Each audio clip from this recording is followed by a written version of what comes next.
Hello guys, in this video I'm going to show you how to find the career and growth book on the Everand application.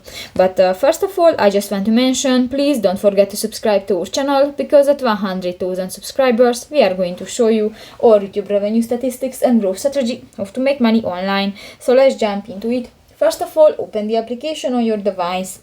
So that's the home screen, and you just go to the third option at the lower bar, the Discover. In the growth style section, you can find the last row and click to the last option, the career and growth. New this site, you can find the category section. You can find different topics, for example, leadership, motivational, resumes, and others. And you can find different books. You can save it for later. You can check the ratings, and you can find a short description or recommendation. So that's pretty much it for this video, guys. See you in the next one. Bye bye.